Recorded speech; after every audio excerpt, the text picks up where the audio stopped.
Hello friends and welcome to another video. Got a new report from Identify Content ID. I've done a couple of videos already about Content ID. I just recently joined and I have a few reports and I want to show you my latest report for the month of November. So let's jump into the computer very quickly.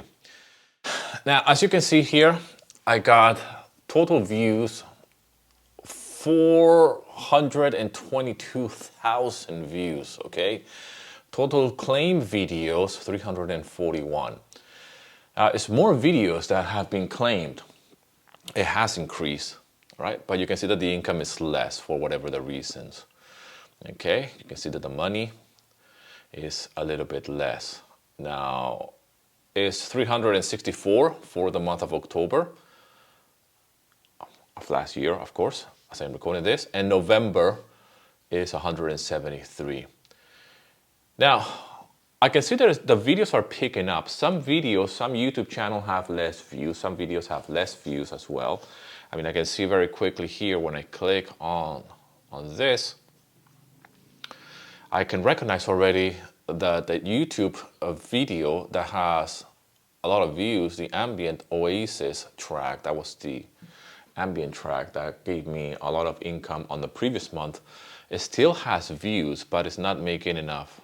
It didn't make the same amount of money as the previous month. But I recognize the video here, and I recognize the track as well.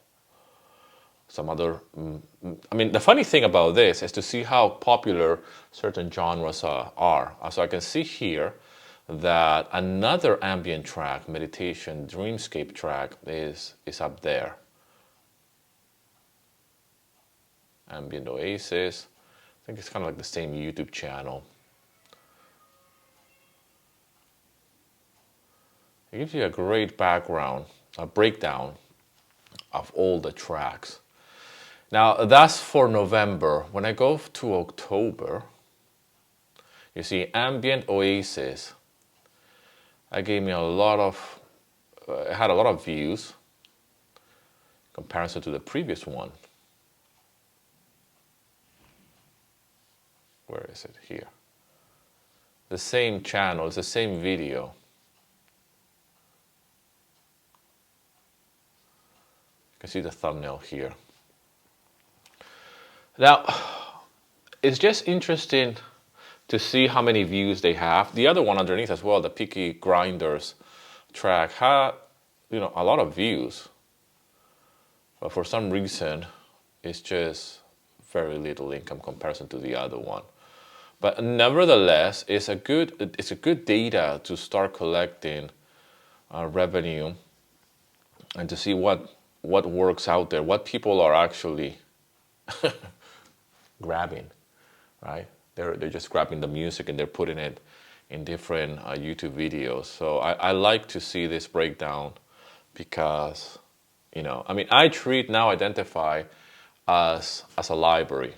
That's it. I mean, this to me is like the same as having a library because it's income that is coming from music that I have created, music that I'm selling, music that I am, licensing on different libraries, and I'm protecting my tracks as well. So this is great. I mean, I'm in love with Identify. I can't stress enough how important it is to join Identify now. If you do not have music online, this is something that I wanted to say here, and I've done a video about this, talking about this, because I received an email from somebody who tried to join Identify but did not have music online or did not have enough music online, and it was rejected by Identify. You have to have music. That's why it's so important to compose music. You need to compose music on a regular basis. You need to be active. And what I mean by that is that don't just join Identify if you don't have any music out there. And even if you have 10 tracks, I mean, maybe you could get rejected because the way Identify works is that they want to know how much music you have. So there is a possibility that somebody has taken your music so they can claim that on your behalf, okay? So I think it's an interesting thing to consider here. If you're new to this, by the way, download my free guide, link in the description, okay? I'm always updating my guide with the new libraries and how you can start licensing your music. But, I mean, when I joined Identify, I just, I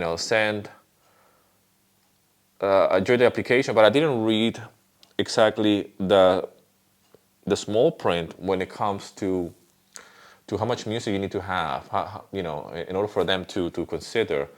I don't remember, okay? I don't remember what exactly did I do in order to join Identify, but most of the time with this type of services, I guess it's a matter of they want to know what you're doing, okay? And even if you join a library today, they want to know where you're about, okay? I've talked about this on a previous video as well, that it's most likely that you will need to have a SoundCloud account as a minimum to have a few of your tracks there so they can see what you're about. When it comes to Identify, I'm guessing, and it will make sense because that's how they make the money, is that you will need to have music out there and let the people take the music, so to speak. Okay, actually, it's encouraged. Just give it away. You know, I mean, not give it away, but just upload your music track to a library so you can start earning money. But then people are just going to take it, right? So when they take the music and they're using it on YouTube, you might not get compensated right away, but you will, because this is proof of what's happening. I didn't join Identify up until last year, a couple of months ago as I'm recording this, and I've been doing music for almost 10 years now on libraries. So I'm still uploading tracks, so I'm gonna get compensated for those tracks. Now obviously I have left it for a long time, so I'm probably leaving money on the table. I should have done this much earlier. But if you're just getting started, just compose music and move. And if you get rejected, then, you know, just reach out and ask why was rejected. How many tracks do you need to get accepted? But just be proactive. Just make music. You should focus right now on making music and uploading it to different stock libraries, so you can start making money that way. And then once you get some traction, even if you have no sales, you still have the risk that somebody's going to take your music. I mean, this is what I have learned about identifying Content ID. That I register even tracks that have no sales whatsoever, because even those tracks, they can be taken down by people. They will just take it and they will use it on YouTube. So it's not about just registering the music that you already are selling. It's all of the music that you have out there. Okay? So anyways, this is just a quick video that I wanted to do, a quick breakdown of the report. This is what it looks like I say. I have different, you know, breakdowns and what's earning. I mean, I love this. I mean, this is my jam, to see my music and to just see the views on the videos, the claims. I mean, all of this. This is amazing.